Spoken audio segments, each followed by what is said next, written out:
Wide margin study Bibles. What to write in the margin of your Bible. This is the Thomas Nelson, one of the older ones. It's a verse by verse format. It has cross references, but it has margins all the way around. In my opinion, this is the best one because I love the translation, but also the textual notes, cross references, but the space. Cambridge also makes wide margins, but the text is more paragraph format. So you just got to pick one that fits your style, what translation you like. This is the Ryrie Study Bible Expanded Edition, and expanded edition is the key word there. But what they did is they have space around the text for you to write your own notes. And so what we're going to talk about here in this video is what to write in the margin of your Bible. Now, this is a note-taking Bible, and this is, I think, the Holman Christian Standard Bible, note-taking Bible. They make note-taking Bibles out there where it's literally just lined. Now, you can also use one of these, but usually these don't have cross-references. They don't have textual notes. And this one, what I did with this is I just literally wrote prayers or summarized sections and prayed over the sections. But we're not talking about that today. I'm talking about my minimalistic approach to taking notes in my wide margin. And it's just something I've kind of landed on over the years. Some pastors will just fill this space up with sermon notes and sermon outlines and things, and they just fill it up. And the next time they go through it, they don't have any room to write anything new. And then the next time around, they might not want to use that sermon outline. Well, they're going to have to get another Bible and write those notes in if they want to do it that way. And I used to do similar things like that. Just I kind of felt obligated to fill the space. But over the years, I learned that quality is better than quantity.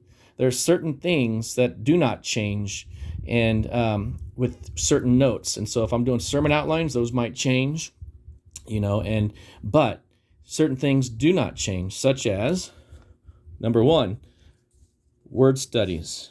What I do is I'll study and look up the definitions of certain words, and or if I think can be said better, what I'll do is circle the word, and then I'll put another definition right next to it, or in the margin here.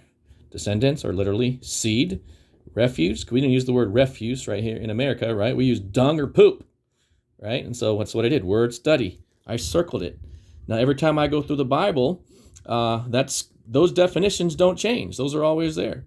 And so word studies is something that I put in the margin of a Bible. Also textual notes. Now, this is taken from the Septuagint. This is how the Septuagint is different, the Greek Old Testament. But also I'll do textual notes on the sides there, where I'll just say, sometimes I'll put, or literally means this, or says this.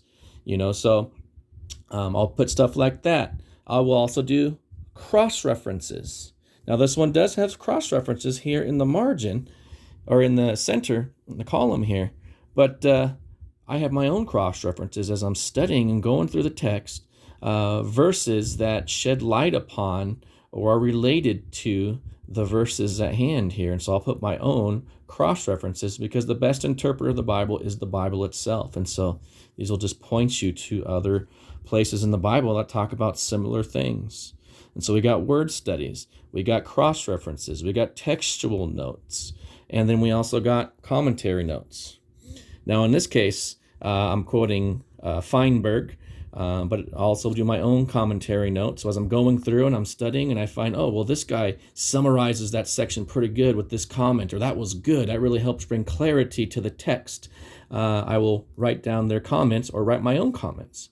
And so that will help as I go through the Bible. Then the next time as I study it again, I might hear another quote or a commentary that will shed some light upon, or something will just, the light bulb will go off in my head and be like, and then I'll write something in the margin here. But it's related to the text. It's not something like a sermon outline that's going to change next time I go around, but it's literally just building upon what's already here and adding to and creating my own study Bible. And so these textual notes, these commentary notes, these word studies are just going to continually help me in my Bible study. Because how often do we hear word studies or do word studies and then forget? that what we've done. And then so at least this way, when we write it down, we can build upon the work we've already done. So here's another word study: despise, to treat as worthless or made light of. So word studies I circle. Now, as far as highlighting and underlining, this is just I have no rhyme or reason for that. These are just, I think, key verses that are kind of memory verses or key to the plot of the text, and ones I think that I like to see and stand out to me, ones I use. Another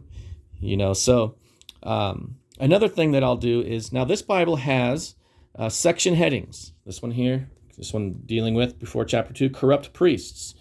Sometimes what I'll do is I'll even build upon that, and I'll put the verses 1 through 6, deal with corrupt priests, or I'll write my own section heading and the verses related to it.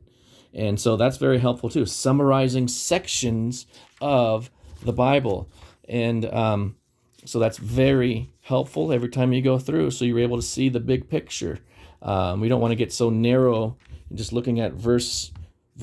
You want to look at the bird's eye view as well.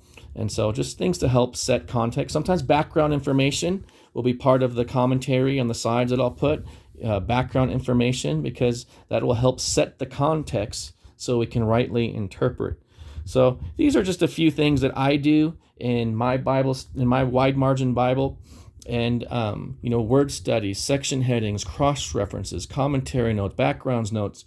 And then another thing that I'll do is I'll just literally quote other translations.